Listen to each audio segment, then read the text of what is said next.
Elite Dynamite avec les aventures de CM Punk. Les aventures de CM Punk. Do I have everybody's attention now? CM Punk. Oh, wow! T'as vu ça? C'est officiel. Et là, c'est officiel. C'est notre segment favori maintenant. CM Punk qui était à la pêche aujourd'hui en affrontant Bobby Fish. Lui qui avait martyrisé son adversaire la semaine dernière. Et puis, Oui. Punk était venu à sa rescousse. Alors là, ça nous a donné ce match.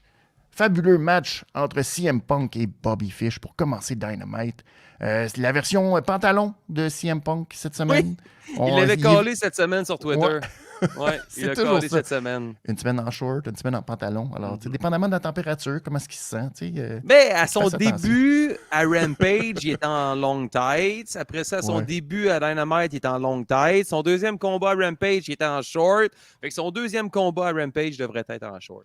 Et j'aime ça, Ricky Bobby qui nous dit « Ça rock le thème Yeah! Oh oui, ça rock le thème. Merci beaucoup à Jordan, oui, ton compagnon.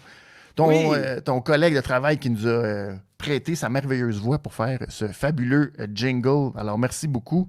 On est rendu Et j'ai, tabarouette, hein? C'est tight, j'ai c'est incroyable. J'ai l'impression que c'est pas la dernière fois qu'on va entendre la voix de Jordan. Non, non, c'est trop un succès, cette affaire-là. Ouais. J'adore ça. Alors, gros match entre les deux, naturellement.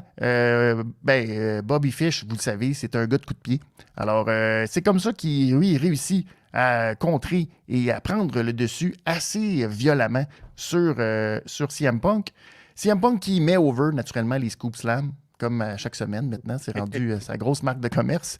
Et après un topé suicida de la part de Punk, topé suicida que JR a laissé Excalibur caler parce qu'il a dit « Ah, tu fais mieux ça que moi ». Alors, c'était beau de voir ça.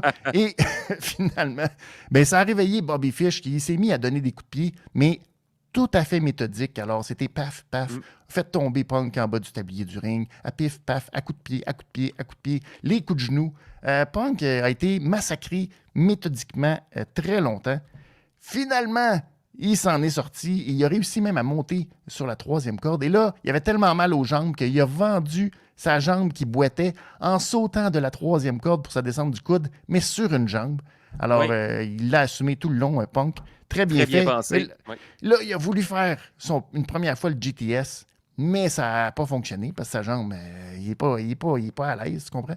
Et là, après, finalement, à pif, paf, ça revient. Et là, reprend Bobby sur ses épaules et réussit le GTS, mais Bobby est un peu loin au moment de tomber. Alors, là, Punk se traîne à terre. Et là, il se ramène.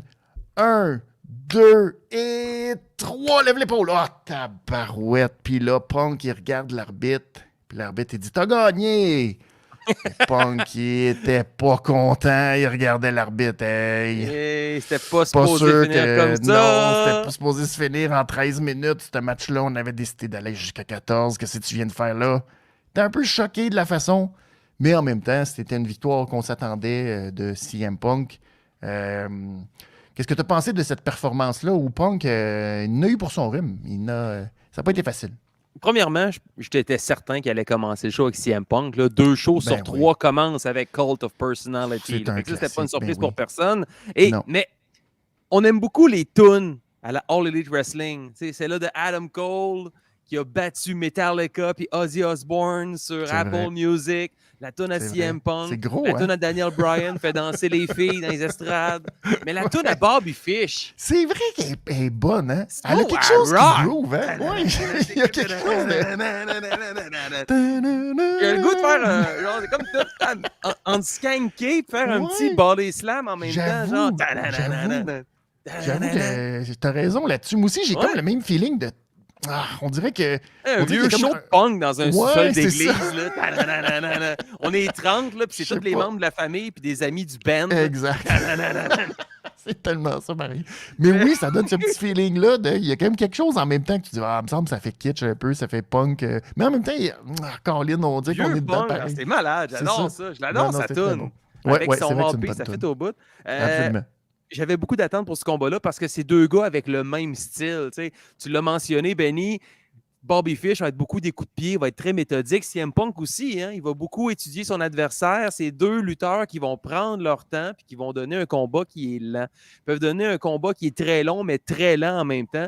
Puis c'est ce que je m'attendais. C'est un combat qui était complètement différent que CM Punk nous a offert contre Matt Sydal ou contre Darby Allin. Là, c'était vraiment un combat où les deux maîtrisent leur art. Et là, ça a simplement fait des flamèches. C'est un combat parfait.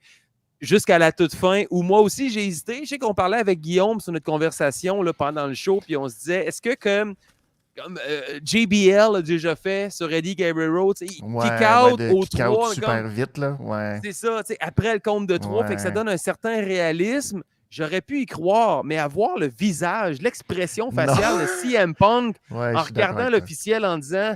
OK, j'ai gagné, là. Mais c'était pas supposé être comme ça. Mais en même temps, c'est ça, kicker out du go to sleep dans un Dynamite. Je m'attendais à ce que ça se finisse comme ça. Mais quand j'ai vu Bobby Fish lever l'épaule, en vrai, j'étais pas sûr. Je sais pas, hein. J'avoue que je sais pas non plus pourquoi, c'était quoi mais si on sous-entend que c'était l'intention de Bobby Fish de lever l'épaule à 2 et 9, là. Je sais pas c'était quoi Ça servait à quoi, dans le fond? Pas dans un Dynamite. Dans un gros combat pay-per-view, ça, j'aurais compris. Mais dans un Dynamite, tu veux pas finir. Le go to sleep, il est supposé juste finir, puis that's it. Puis... Mais en même temps, je pense que ça peut ajouter une touche de réalisme au fait que quand CM Punk a réussi à connecter son go to sleep, il a frappé avec son genou qui est blessé. Il n'était pas à côté. Il a mis du temps à aller faire le tomber sur Bobby Fish. Donc, ça pourrait être ça qui a arrêté peut-être la petite seconde qui rendrait quand même réaliste que il a réussi à se réveiller à temps, mais le 3 secondes était compté par l'officiel. Mais à ce moment-là, au pire, dis-le à ta face que tu as gagné pareil. C'est ça. Le show must go on. Puis j'ai posé la question, qu'est-ce qui est mieux? Parce qu'on a déjà vu des officiels faire le compte de 2, mais c'est supposé être un compte de 3. Le gars, il est couché au plancher. 1, 2, 3, mais l'officiel arrête à 2 en pensant qu'il est supposé se dégager. C'est mieux, puis on a toujours dit aux officiels dans toutes les organisations que j'ai travaillées, les officiels, votre mandat, c'est de compter jusqu'à 3. Parce que sinon, c'est toute la crédibilité de la lutte qui tombe à l'eau. C'est vrai. Mettons, on doit toujours se battre contre le préjugé. « la lutte, c'est fake, vous ne touchez pas pour de vrai. » Mais ça va alimenter ces détracteurs-là en voyant des images comme un officiel qui arrête de compter. Pourquoi tu arrêtes de compter? La job du lutteur, c'est de faire un kick-out.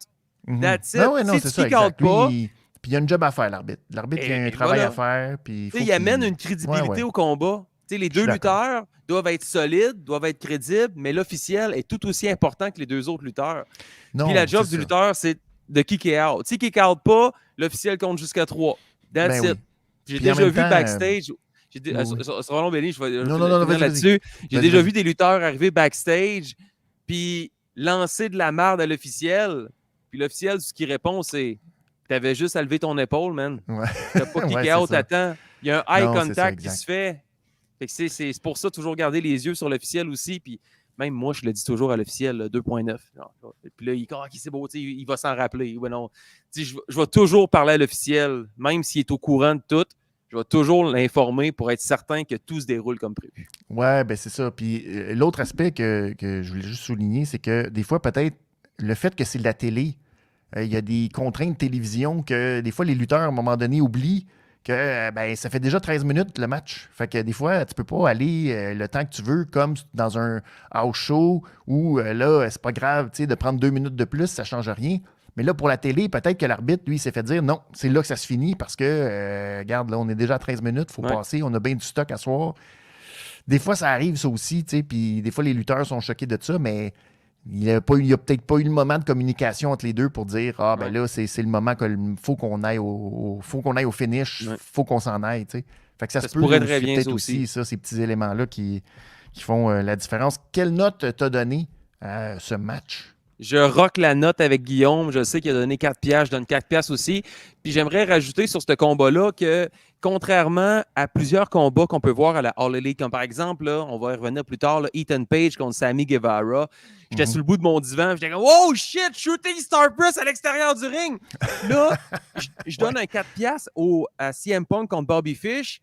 mais j'ai pas eu cette réaction-là, mais je vais donner le même montant. Spoiler alert, je vais donner 4$ pour Page contre Guevara. Oh là là, ouais. Mais j'ai apprécié ce combat-là. C'était tellement beau. Tout était bien exécuté. Tout était bien travaillé. J'ai pas été sur le bout de mon divan en étant incertain de ce qui va se passer. Donc, j'étais bien écrasé dans mon divan. J'appréciais le moment. On a eu droit à un vrai combat de lutte. C'était parfait comme ça. Non, exact. C'est vraiment deux bons lutteurs qui luttent puis qui sont capables de lutter puis qui nous montrent c'est quoi la lutte puis qui nous montrent c'est quoi de jouer la douleur, de jouer quand ça va pas bien, les up and down. Tu le vois que c'est un autre niveau. Et comme tu disais, c'est pas des gars qui vont être high flyers, qui vont aller super vite dans le ring. Mais tabarouette, quand ils nous vendent des prises puis quand ils nous vendent des coups de pied, t'as mal dans ton salon avec eux autres. Juste à recevoir un bon coup de genou là, d'en face, tu dis « Oh, là, ça rentre puis ça fait mal. » Fait que c'est la force de ces deux gars-là d'expérience de nous vendre ces matchs-là. Même chose, moi aussi, j'ai donné 4$ à ce match. Alors, on rock la note! On rock la note! C'est comme ça que se termine le segment. Les aventures de CM Punk. Do I have everybody's attention now? CM Punk.